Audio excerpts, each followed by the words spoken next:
Everyone, आज हम लोग क्लास 10th की मैथमेटिक्स में ट्रिग्नोमेट्री स्टार्ट कर रहे हैं जो कि एनसीईआरटी में चैप्टर 8 है। आज का ये जो लेक्चर होगा ये बेसिक इंट्रोडक्शन ऑफ ट्रिग्नोमेट्री होगा। आज के लेक्चर में हम लोग क्या क्या पढ़ेंगे वो पहले गोल जान लेते हैं। सबसे पहले हम लोग सीखेंगे व्हाट इज़ ट्रिग्नोमेट्री, फिर हम लोग देखेंगे कि एंगल ऑफ रेफरेंस क्या है, फिर उसके बाद हम लोग ट्रिग्नोमेट्री रेशियो देखेंगे और उसमें कुछ फार्मूले देखेंगे और उसके बाद कुछ न्यूमेरिकल्स करेंगे। बिना किसी देरी के चलिए स्टार्ट करते हैं। मेरा नाम है Udit Kumar and I welcome to all of you in my YouTube channel Geetam class 10th। So what is trigonometry? Trigonometry is derived from Greek word trigon and metry.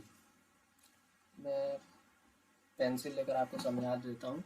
What is trigonometry? Trigonometry 3 शब्दों से मिलकर बना हुआ है, ट्राइगोन एंड मैट्री। तीनों का different meaning है, ये ग्रीक वर्ड है तीनों। इन तीनों का मतलब हम लोग सीखते हैं। सबसे पहले ट्राई। ट्राई का मतलब होता है 3, 3। गॉन, गॉन मीन्स होता है लेंथ। एंड मैट्री, मैट्री का मतलब होता है मेजर।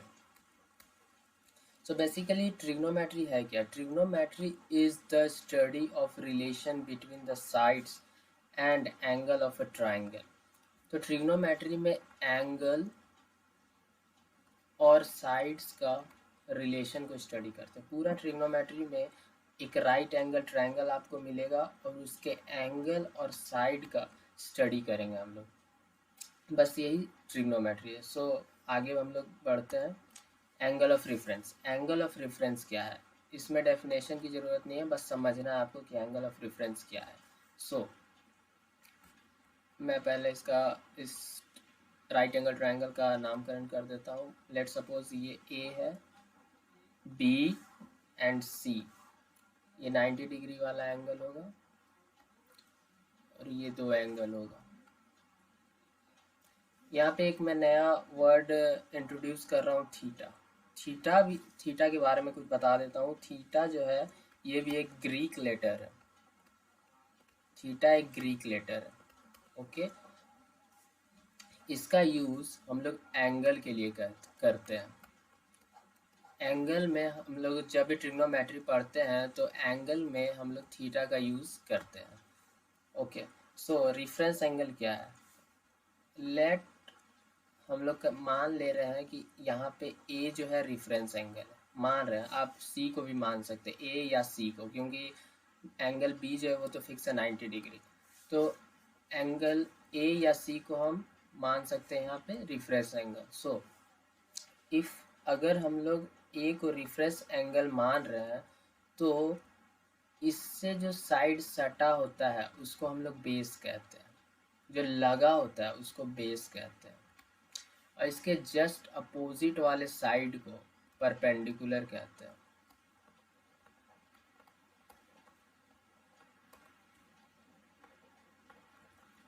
ओके, एंड 90 डिग्री के सामने वाला साइड जो सबसे बड़ा होता है उसको हम लोग हाइपोटेन्यूज कहते हैं। मैं लिख देता हूँ।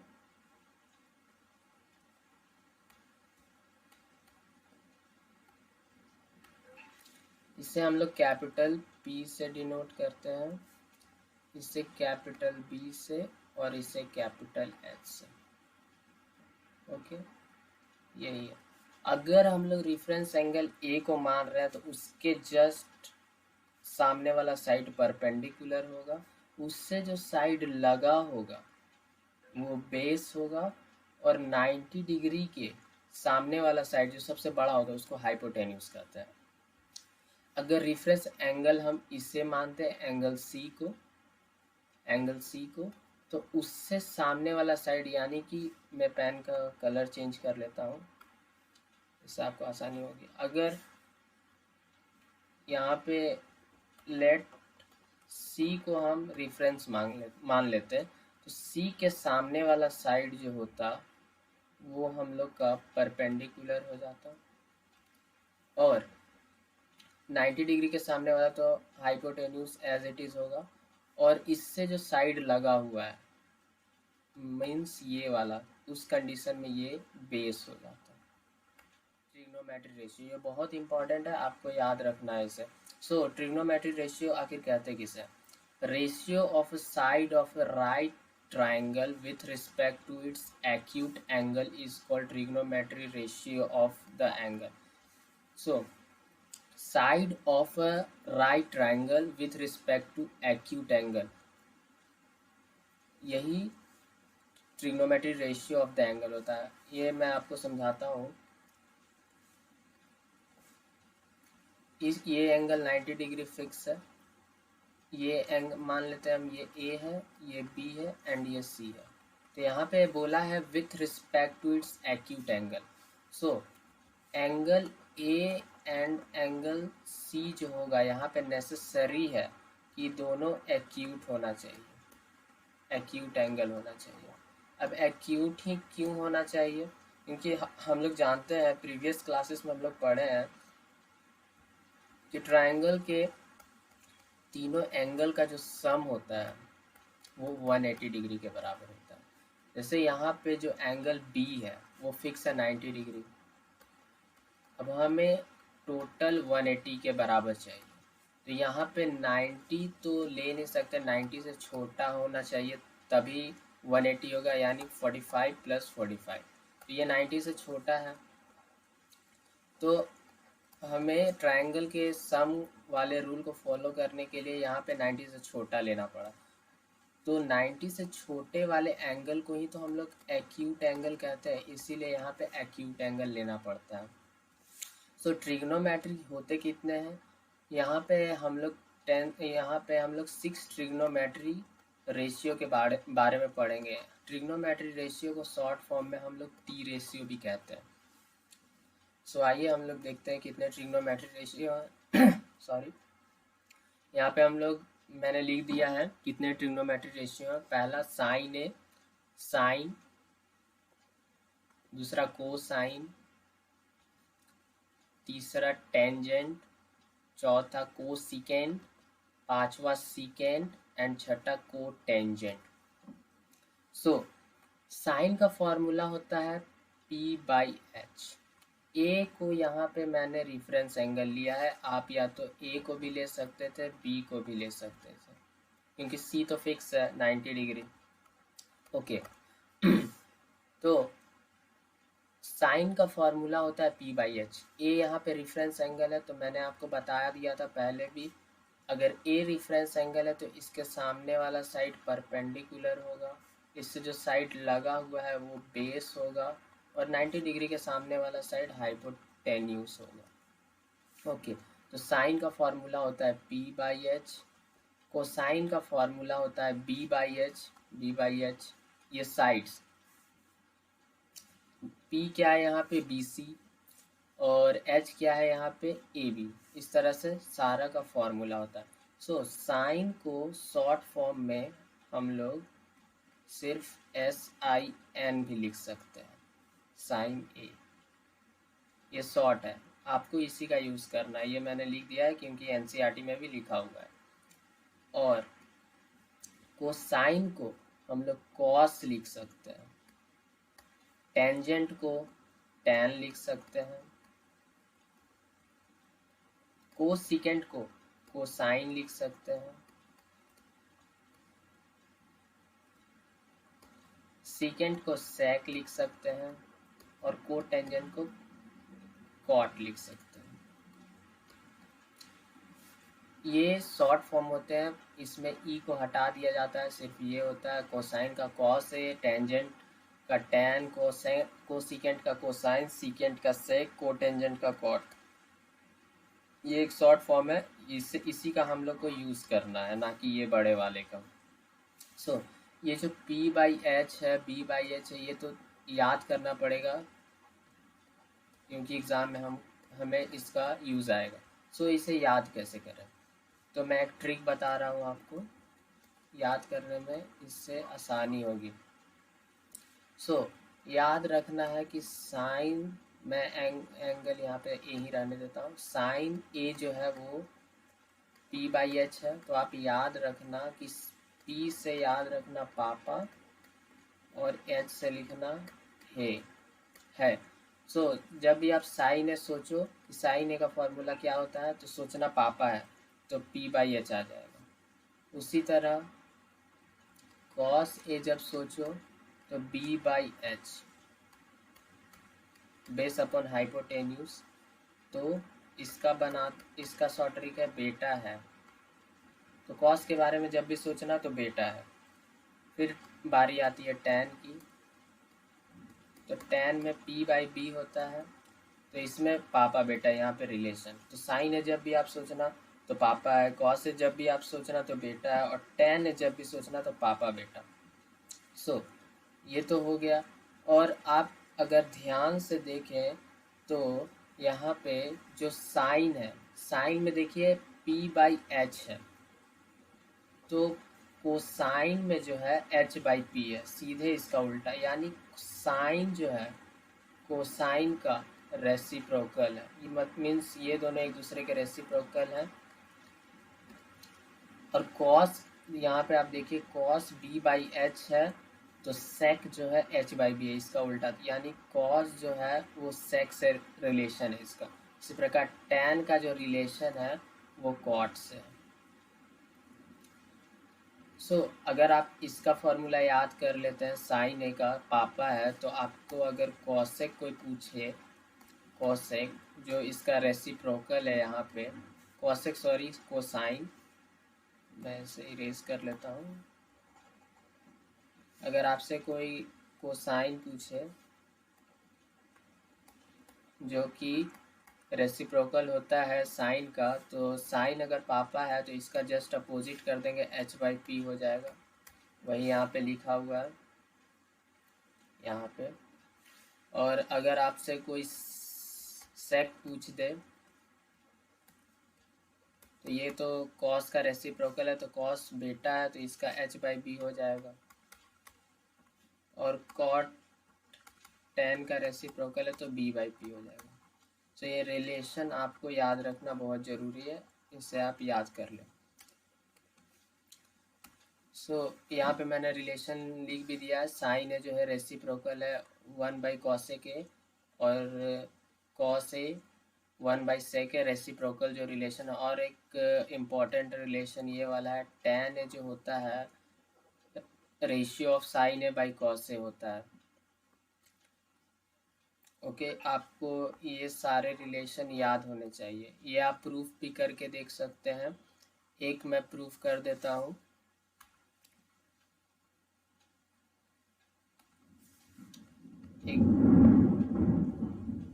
एक ट्रायंगल ले लेते हैं।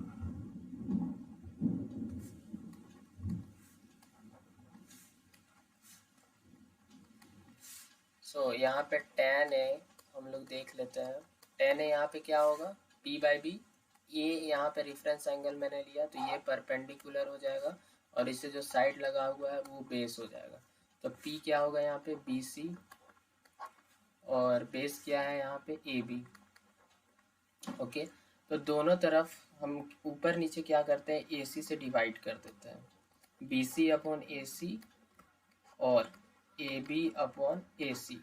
ओके, तो हम AC इससे कोई फ़र्क नहीं पड़ेगा, क्योंकि अगर ये AC जो है उसको हम ऊपर भेजेंगे तो यहाँ पे आएगा, और यहाँ पे कट जाएगा, तो BC/AB ही आएगा, तो कोई फ़र्क नहीं पड़ता। इसीलिए हम लोग दोनों ऊपर नीचे साइड AC से डिवाइड कर दिए। अब BC/AC यहाँ पे क्या है, ये आप देख सकते हैं, BC/AC।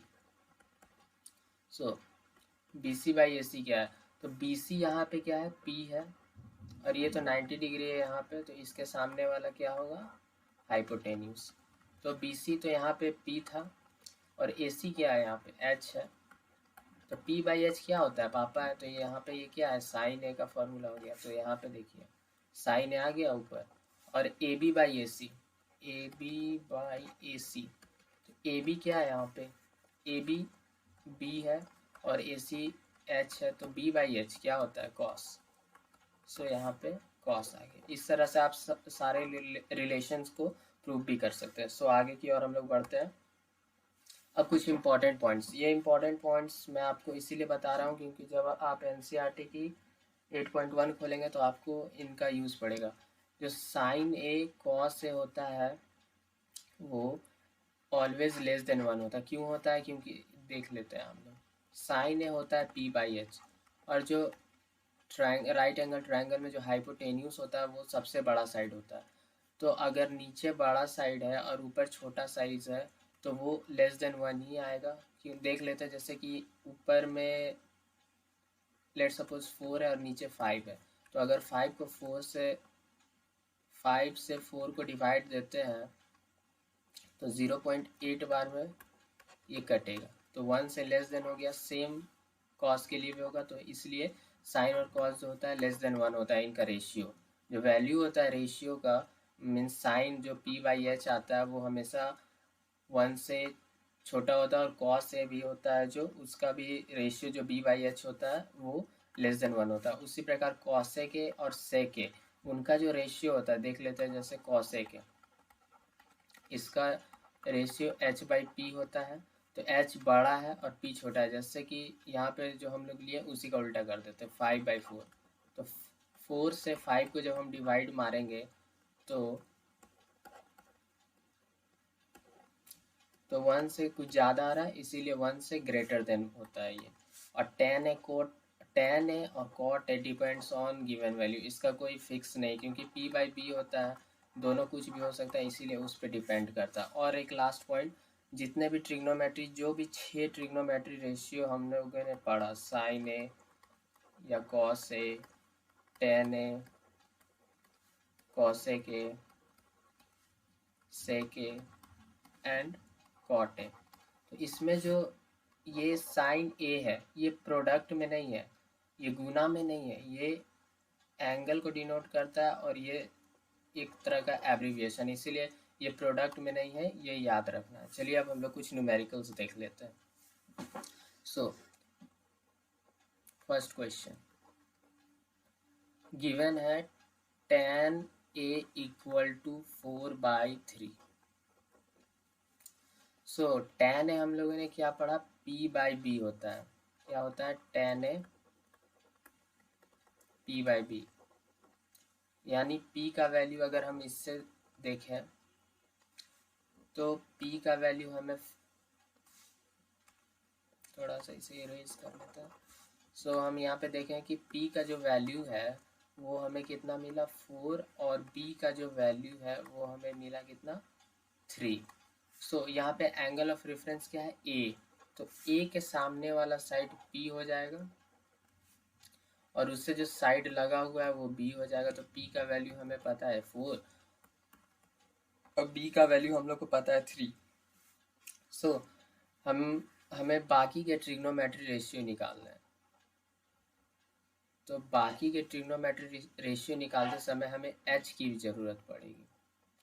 सो h कैसे निकालेंगे, यूजिंग पाइथागोरस थ्योरम। ये आप लोगों ने भी पहले वाले क्लास में पढ़ चुके होंगे। सो पाइथागोरस थ्योरम क्या कहता है, according to Pythagoras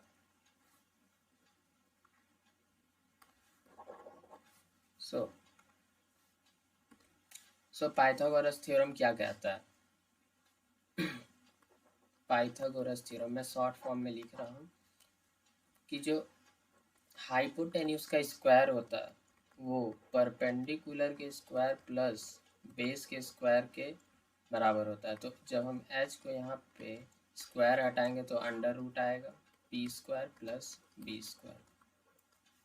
so h equal to p कितना है, 4 का अगर हम स्क्वायर करेंगे तो 16 आएगा, और b का स्क्वायर मीन्स 3 का स्क्वायर करेंगे तो 9 आएगा। ये h इक्वल टू 25 आ गया। तो ये निकालेंगे तो +-5 आएगा। अब यहाँ पे हम माइनस कंसीडर नहीं करते हैं, प्लस करते हैं, क्योंकि जो साइड्स होते हैं वो हमेशा पॉजिटिव होते हैं। तो h का वैल्यू हमारा कितना निकल गया, 5।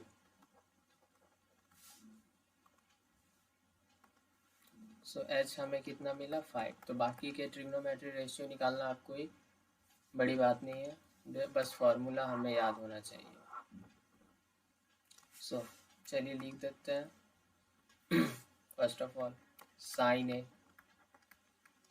क्योंकि यहाँ एंगल ए को रेफरेंस मानने बोला था, तो साइन ए क्या होता है P by H.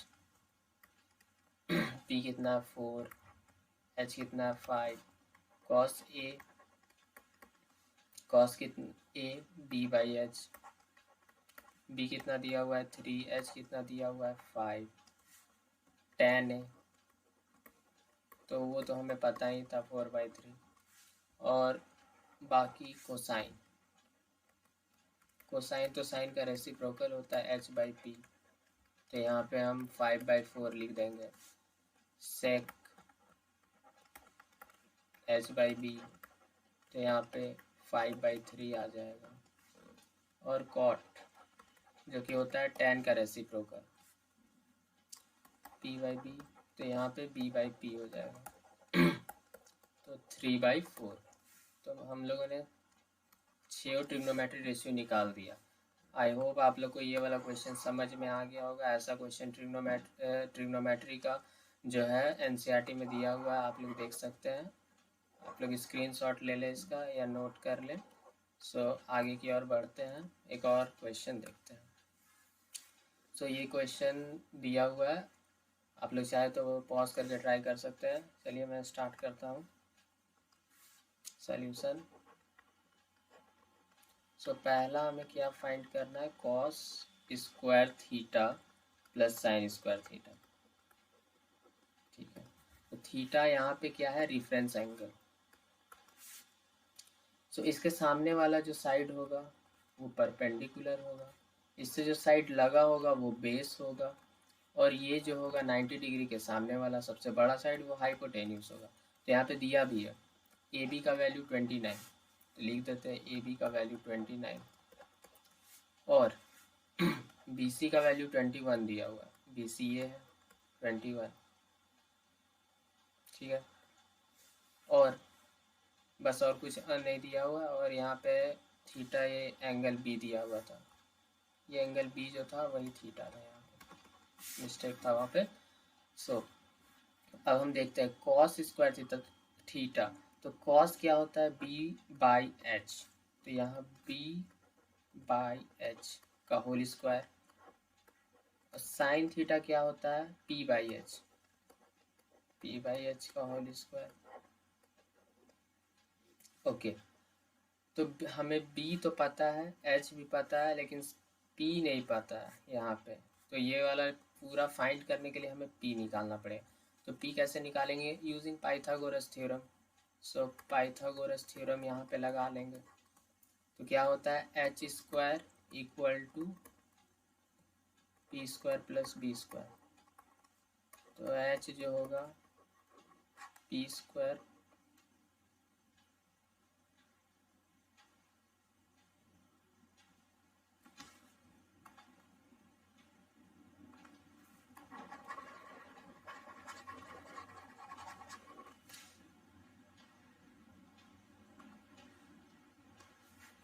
So using Pythagoras theorem हम p निकाल लेंगे।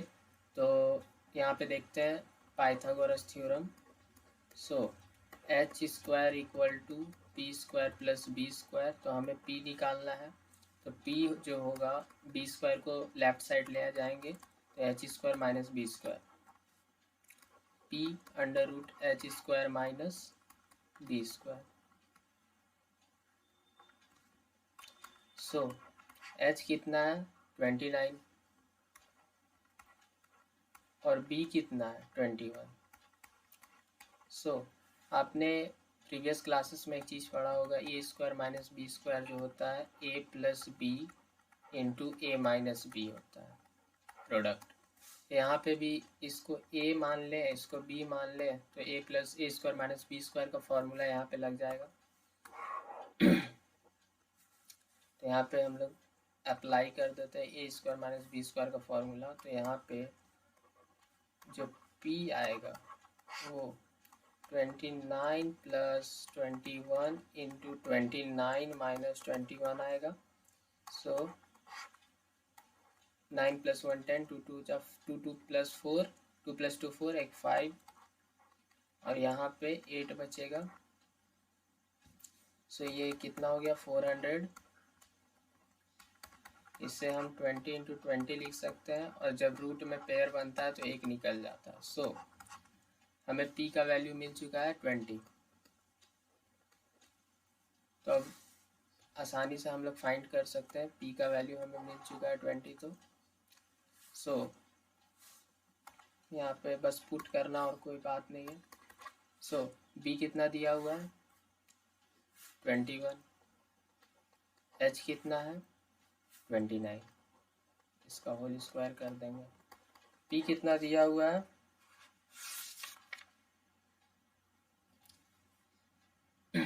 p कितना दिया हुआ है 20 और h 29 होल स्क्वायर।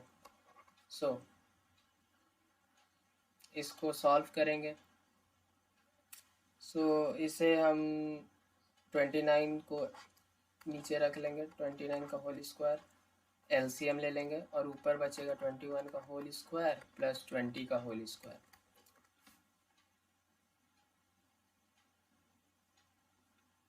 सो 21 का होल स्क्वायर 441 आएगा, आप मल्टीप्लाई करके देखें, और इसका 400 आएगा। और 29 का जब होल स्क्वायर करेंगे तो 841 इतना आएगा, और सम करते ऊपर तो 841 ही आ रहा है। अगर इसे काटेंगे तो 1 आएगा, डिवाइड देंगे तो 1 आएगा। सो इसका आंसर निकला 1। सेकंड नंबर आप ट्राई करना, ये भी सेम ही चीज़ है, कॉस और साइन उसी तरह स्क्वायर दिया, बस बीच में माइनस का साइन है, यहाँ पे माइनस माइनस आएगा, और बाकी सेम प्रोसेस है। सो एक और क्वेश्चन देखते हैं।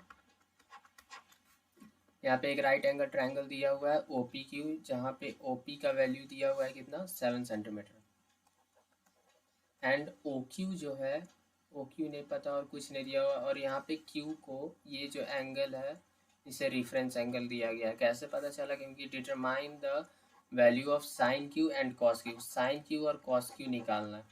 तो यहाँ पे Q जो है वो रेफरेंस एंगल है, मीन्स ये वाला जो साइड होगा ये परपेंडिकुलर होगा, इससे जो साइड लगा हुआ है ये बेस होगा, और ये 90 डिग्री के सामने वाला जो साइड होगा वो हाइपोटेन्यूज होगा।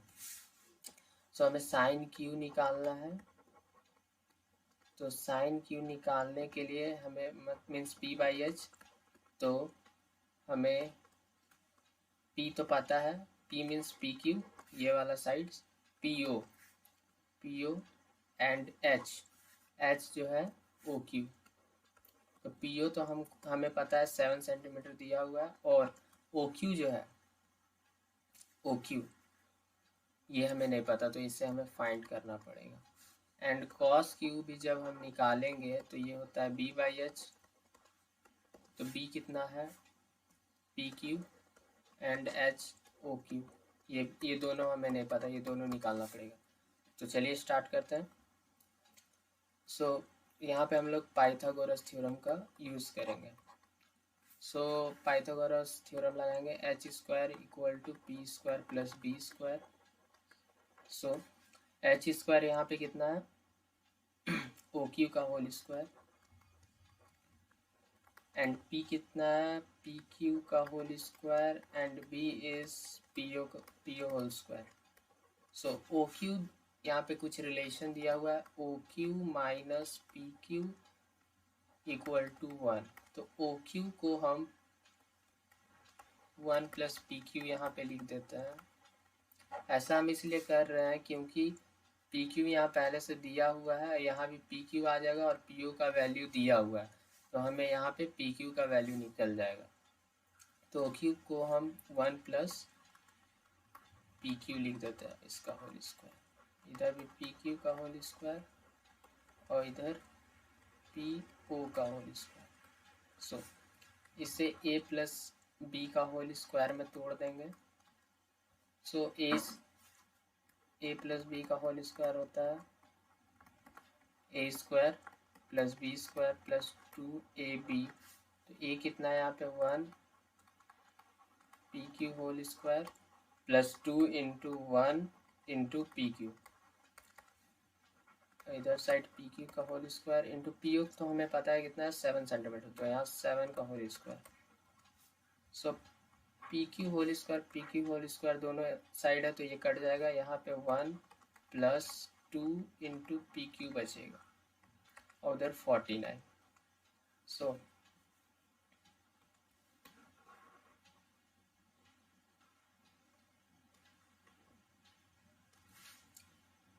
सो यहाँ पे अगर हम पी क्यू निकालें 2pq इक्वल टू 1 उधर जाएगा तो सब्ट्रैक्ट होकर 48 आ जाएगा, तो pq जो आएगा वो 48/2 यानी 24 निकल गया pq का वैल्यू। pq कितना निकला 24, ये वाला साइड यानी बेस 24। और h निकालना तो यहाँ पे रिलेशन दिया था OQ बराबर यहाँ पे क्या था 1 प्लस PQ, तो OQ का वैल्यू 1 प्लस 24 इक्वल टू 25, तो ये भी निकल गया 25। सो अब हमें साइन क्यू निकालना है और कॉस क्यू निकालना है। तो साइन क्यू तो यहाँ पे निकल गया, साइन क्यू क्या था P O by O Q, तो ओ क्यू हमें नहीं पता था तो ओ क्यू यहाँ से हमने निकाल लिया कितना 25, तो यहाँ पे 7/25 आंसर आ गया। और कॉस क्यू जो था बी बाई एच, तो P Q by O Q, तो पी क्यू कितना मिला हमें 24 एंड ओ क्यू कितना मिला 25। सो मैंने आपको सारा चीज़ जो बेसिक होता है वो समझा दिया है। आई होप आप लोग को क्लियर हो गया होगा। So thank you very much for watching. मिलते हैं नेक्स्ट वीडियो में 8.1 NCERT मैथमेटिक्स में। Thank you very much.